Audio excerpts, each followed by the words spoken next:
This is East Idaho Newsmakers with Nate Eaton. Welcome to East Idaho Newsmakers. Thanks for being with us. Today we are talking with Margo Rey. She is an 8-time Billboard Top 20 recording artist, singer, songwriter. We also have Becky Rhodes, who is a local school teacher, a choral teacher here in Idaho Falls. And it's kind of interesting how the two of you ended up here together in East Idaho. We're going to talk about Miss Rey's career. You probably have heard some of her songs. That's what happened with Becky a few months ago, or was it last Christmas when you were shopping at Kohl's? Last Christmas at Kohl's. And what happened? My ears are always in tune with songs that I can do with our elementary school choir. And I heard it and I was like, ooh, this would be really fun. So I asked Siri, what is this song? And she told me the artist was Margo Rey. It was called This Holiday Night. I bought it right there on iTunes and plan to sing it ever since. So you're there shopping in Kohl's, you hear This Holiday Night. It's a pretty popular song that's played in a lot of stores at Christmas time. What did you do then after you downloaded the song? Then I put it on my spreadsheet of choir song ideas, and then in July when I was trying to narrow down songs and learn them enough to teach them, it was on my list. It was one of the finals on my list. So then you went through the process of trying to get the rights to perform it? She reached out to me through social media, and it had happened in the past where people wanted to perform the song and they wanted to find the music, but they reach out to me way late, or they say, oh, well, maybe I'll do it next year or something. So it had never happened quite as serendipitously as this. So and luckily she caught you early enough in the year, in the summertime. And what did you say? We needed a track, an accompaniment track, or some sheet music. Otherwise we'd be singing with Margo, which is doable, but So then the publicist doesn't call you back, she calls you back. He says, what's your contact information? Let's see what we can do to help you. And then a day or two later, I get a phone call from Margo. And what were you thinking, Margo, when your publicist comes to you with this? I just don't, it was an email, but I don't like, third-party information. That's kind of how things get messed up. If I get a quick breakdown right away, then, I'm the one talking anyway, so why play telephone, So you call her, you say, we want to perform this, and what was your reaction? Well, I wanted to FaceTime with her because I thought it would just be easier to, have a vibe and, hello, nice to meet you and all that. And so we arranged FaceTime and we talked about it. And then I said, I do my own arrangements. So, what's the story with the choir? And so she told me the story about the school and the program. And that's when I said, well, I'd love to be part of the arrangement. Because this is kind of, this is a dream come true that I wrote this with children in mind, so that, 70 kids singing my song is really, it's a milestone for me, and then I was hooked. She's adorable. Who could say no to her? So you come up with this arrangement, and you're here to perform it. The concert, we're shooting this on the day of the actual concert, but it was earlier this week. Yeah, that happened last minute. Yeah. That was crazy. Yeah, you could have easily said, it's Christmas season, can't get out there, but you flew to Idaho Falls to sing with these kids. Isn't that wild? Yes. It all kind of worked out. I was in Miami doing radio, and then I went to Dallas to do shows, a Christmas show. And then I guess I was driving from the airport, from the Miami flight. And I said, before I got on the plane, I texted her and said, I know you have rehearsal today. I probably won't get to catch any of it because I'm going to be in flight. And then when I got to the car, when we landed, I get a text from her saying, we have 45 more minutes. Are you still around? Oh my gosh. So I'm hoping that the signal will stay intact. And we FaceTimed. The rehearsal. The rehearsal. We projected it on the big screen. Now that so was the great. Kids could see. That was great planning. Oh, that's cool. So you're performing with them. I am now. So then she said, well, what are the chances of you coming out? Or maybe that was a day later. I can't remember. But once I saw them and I heard them singing my song, and I wanted to sing along, but I couldn't because you know how it's like speakerphone. So one cuts in and cuts out. So I stopped singing and I listened. And then I couldn't resist. I thought, okay, we kicked around the idea of possibly coming, but I didn't know how logistically that was going to work. And then she made it all happen. And, I have to say a lot of people came together to make this happen. So I'm really, really just over the moon about it, to have such a wonderful welcome. So tell me a little bit about the song. Did you ever think that it would be as big as it's become? No, I didn't. And not because I didn't think it was a good song. It's just a lot of really great songs are written, but without the right set of circumstances or backing, then sometimes they don't see the light of day. I was in the middle of writing and working on an album called Habit that you have right there in your hands. And so it's a 13-song album. And then I got the kind of task to write a Christmas song that was supposedly going to be for a children's album for someone else. And they said, oh, they're looking for songwriters. I said, oh, yeah, I'd love to do that. So it was in July in Santa Barbara several years ago, and I hike all the time, which that means I have to come back here in the summer because apparently you guys have the best hiking this ever. time of year is not the best. Right, yeah, no. But so I kind of started meditating on like holiday music and mostly classical music because I really think that that's where holiday music stems from. And so I went on this hike and I was listening to my favorite artists. I was listening to Mozart and Chopin and Handel, and of course Harry Connick Jr. And then by the time I was done with the hike, I came back and I thought, well, a lot of classical pieces and a lot of holiday pieces are written and performed in C. And so that's not really a key that I always just go to. I'm usually a B flat kind of person, and a G minor. And so I started writing that way. And before I knew it, I wrote it as a waltz. And it was basically the holidays through the eyes of a child. And so being not in a snow-capped setting and in the middle of summer, I just kind of went into my imagination and all the things that I remember and looked forward to when we were having a Christmas celebration or even a Thanksgiving celebration or even an Easter celebration, like what that meant to me, knowing that people were going to be coming over and just putting it in that winter setting. I didn't get a whole lot of white Christmases. I think I remember 2 or 3 because I grew up in Texas. Oh, yeah. So you never know what you're going to get. No. And I was born in Mexico, so I had a lot of tropical Christmases because we would go home to Acapulco to be with my cousins. You'd be swimming on Christmas. But you know what? The feeling is still the same. The smell of, baking and the foods that you like and long distance calls and family members or friends coming in one by one and the hugs and the excitement and then everything's like building up to that. And really it really is truly for children. And I think what adults enjoy about it is that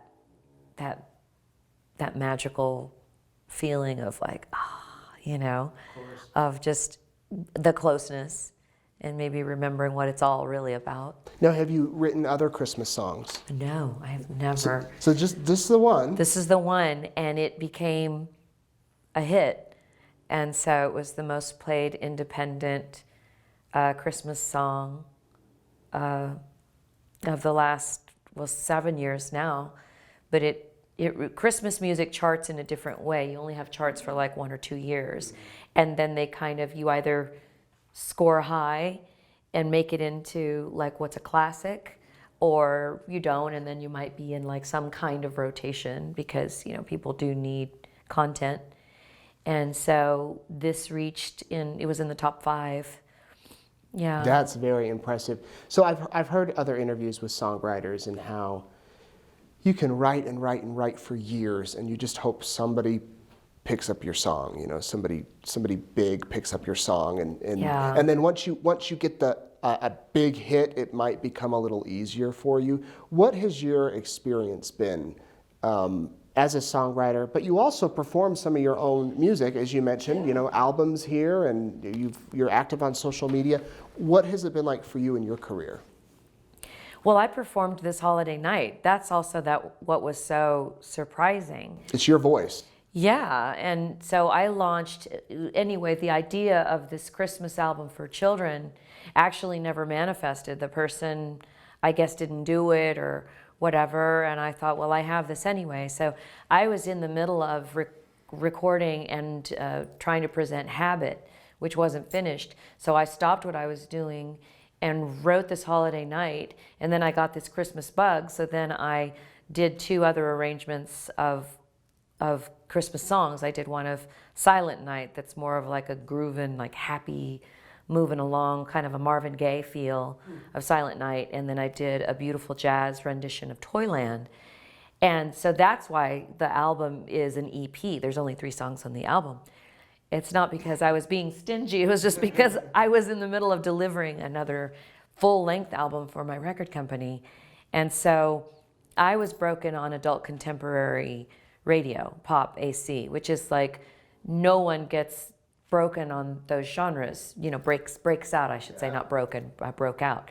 Other than like Adele, and I mean, even Norah Jones, who is an AC artist now in many ways, she didn't break out. She broke out in like indie, and then went over into pop, crossed over. Whereas AC radio tends to take their playlist from, they look at pop and top 40, and they're like, okay, what was a big hit, and what can we play on our station that isn't like, because AC radio is the largest format in North America, but it's also like at work music. So they can't play anything too bombastic, and they need like positive songs. So they now are getting their playlist from just like, if you haven't made it into the top 40 or pop or hot AC, then you're probably not going to make it over onto adult AC. And so that costs an incredible amount of money. I mean, it's insane. Yeah. It's so cost prohibitive. And so we started to break my songs, Let the Rain, that I wrote with John Oates, on adult contemporary. And then I had already had a couple of hits there. And then we released this holiday night, and they went crazy for it. And then all these other stations started to adopt it, even though they weren't necessarily adult contemporary, because it was holidays. So when Sirius satellite radio picked it up, and then I became like a standard on their Holly station, then everything really started to shift and change. And a lot of it was because my first hit in adult AC was called Let the Rain, and I co-wrote it with John Oates, and you know, my side did all the promotion of it, but the fact that John and I got to pen this song together was really incredible. Yeah. So that's kind of how it took off. It was a really beautiful set of circumstances, and I would like to finish a Christmas album, you know, full length, and write some more music for it. Maybe by next year? Yeah, you know, hopefully, you know, Christmas happens every year. What would you say has been your biggest song this holiday night? Well, I would say that because it's an annual, because it just keeps coming back, right? I was told by a radio promoter that it's on the gold charts now, which is where you would pluck, you know, Rudolph the Red-Nosed Reindeer, or Mariah Carey's, you know, All I Want for Christmas, or Holly Jolly Christmas. That's impressive. It was impressive. I didn't know that until just, I think, this summer. I didn't know. You know, so that's kind of cool. So at least when DJs go for content, they're like, okay, what's the gold standard? And they start pulling from that. And honestly, I wrote it as a waltz. And after I had written the lyrics, I thought, well, this kind of sounds, the feedback I was getting was, this sounds like a song you already feel like you grew up with. Not like, oh, this sounds like so-and-so, but more like, oh, it's already like, feels like a classic anyway. And I think that's really why people embraced it. So my other songs were Let the Rain and Between Us. And I released a cover of the Squeeze song, Tempted, that was very popular. I wrote another song with John Oates called Never Too Late. And so those were all, not only, top 40, but they were top 20, and some were top 5 and top 10. This Holiday Night, in its first year, reached top 4. It reached number 4. Is there a big difference on the charts between number 4 and 1? I guess it is politically. Once you can say, I have a number 1 hit. Sure. Right, yeah. I mean, yeah, it is politically. But still top 5. But still top 5 is huge. Yeah. And, it's highly competitive. And also, I think I was duking it out with Michael Bublé. Oh, I mean, look at that. You're competing against Bublé. But it's perfect because Michael Bublé and I mean, with The Roots of Ray, the new album, I mean, it's that same lush style of singing and music. And we were both in AC at the same time, and then his crooning albums. And that's exactly what my new album is, which is The Roots of Ray, which is really, even though I'm a classically trained singer, this is how I cut my teeth on just singing jazz and improvising and singing jazz and making a living singing jazz. Just because you don't have a number 1 hit doesn't mean you haven't made it. Yeah. And people making it in this industry is being able to make a living and sustaining that for decades. And what's your next 5 years, the next 10, and next 15 and 20? You don't have to be, you actually kind of don't want to be a one-hit wonder. Yeah. Because then it's a big fall from that. Whereas if you're just constantly putting out something creative, then people will embrace that, or pockets of your fans will embrace that. And that's thankfully what's going on with The Roots of Ray right now. Is there an artist that you'd love to collaborate with? Absolutely. Who is your dream, or have someone pick up one of your songs? Who would that be? Well, I mean, the dream artist from the time I was very young has always been and still is Stevie Wonder, but, modern day artists definitely would be Bruno Mars, Michael Bublé. I love a lot of international artists too. Yeah. There's an international artist named Buika. A lot of the, there's another band called Hiatus Coyote. I mean, they're very out there, but they're so creative in what they do, So how do you get a song to Bublé? I mean, do you if you write down, really want Michael Bublé to write this or sing this, do you write it? Michael Bublé, I want to sing with you. There you go. That's how you do it. it. Is it like you pitch it to his company and cross your fingers? Do they find you? Because it can be kind of... It's all of the above. And it might just fall into your lap? If you have a lot of steam going on, a lot of heat behind something, and that it gets to them or it touches their heart, then maybe they say, oh, this is something I would like. Like when Tony Bennett, him being Tony Bennett, the idea of him performing with younger artists, modern day artists, like Amy Winehouse, and now he has an album with Diana Krall, or like the Lady Gagas of the world, that was actually his son's idea. Because, he had just reached the standard of, excellence for years, and he thought, well, let's commingle our audiences now. And he reached a whole new audience. He did. A whole younger generations, Yeah. Who'd think Gaga and Tony Bennett? Right, but I mean, she's a really divine singer, yeah. And, just like anyone else, I mean, who is really striving, for me, music is like being a chef. It's great when artists are like, I don't know how to do any of that. I just do one thing. But for me, I have always just wanted to do a lot. And so I wouldn't just learn how to make one dish. You know what I mean? Yeah. Now, there are things that I excel in more so, or perhaps are more appealing to the listener's ears. But I have sung in 8 languages, for example. And I've sung jazz, and right now I'm writing a whole crop of kind of pop songs that are more in a country vein, because the pop country vein of it now, but they're not rooted in pop. They're actually rooted in the old country that I listened to growing up, like Hank Williams Sr. and Patsy Cline and like Casey Musgraves. Like, I love her. And I feel like that's what she grew up with. And that she made it as a songwriter first, and then now she's a magnificent performer.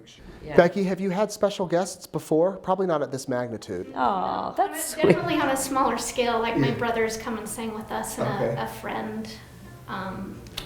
We did the prayer with my brother, and so yeah. I reached out to Gentry because we wanted to perform their song called One, and they let me use their track too. They didn't come and perform it, but they helped me get a track so that we could sing it. So definitely nothing like this. And I'm sure when you originally reached out, you weren't expecting Oh, this. no. Yeah. No. And what's been the reaction of your students? Oh, they think it's so cool. But when she FaceTimed with them, and they were like, "She's so beautiful. She's such a good singer," and they fell in love with her. And That's really nice. so she committed the next day to come. And then the following day, when I was teaching PE or at recess duty, I would just look at one of them in the eye and say, "Guess what? She's coming." And they clicked in their mind just like that and just lit up. Then you Their knew eyes, exactly their who it smiles. was. Yes. That's great. Yeah. So, Margo, your latest albums, as you mentioned, The Roots of Rey, Yes. Besito Margot, and you said this goes back to your roots As a jazz musician. as a jazz musician. And a Latin jazz musician. And then also we have Habit right here. Both of these can be purchased through Amazon, I imagine, through your website. Amazon, iTunes. I have a Pandora station called Margo Rey Holiday, as well as Margo Rey. But right now, if you look up Margo Rey on Pandora, then you'll get the choice of the two, Spotify. But obviously, the best way to get it is, through me, The Roots of Rey. You can just Google it or find it on Amazon. You'll find all my music. Facebook, I think, is how you guys connected. I think so, yeah. Do you have any advice for a young child or old person out there watching that wants to write songs, that wants to do what you're doing, that wants to be where you are one day? Oh. Well, I want to preface this by saying that what Becky is doing is extremely important to achieving that for other people, because when I was growing up, there isn't really counselor day of like, so you want to be a singer-songwriter and a jazz there isn't. I mean, I was studying music and I was competing, but usually people do that to just kind of shape the person that you are and not seriously go into it as a profession. Or let's say, okay, I want to be on Saturday Night Live one day, or I want to be a comedian or a songwriter. That is not necessarily as direct in the counsel. The school counselor is not going to say, "Oh, you're hilarious, you should do this."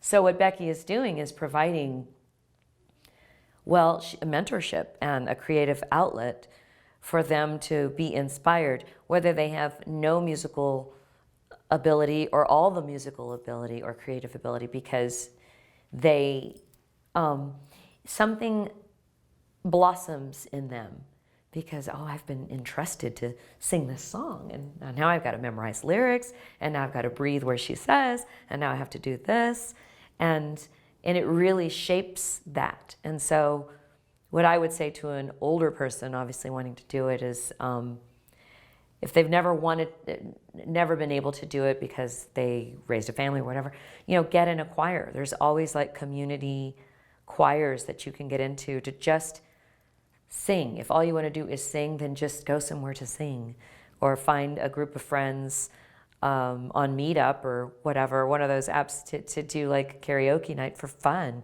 There's no pressure. As far as a young person, if you really want to write, then the only way to write is to write.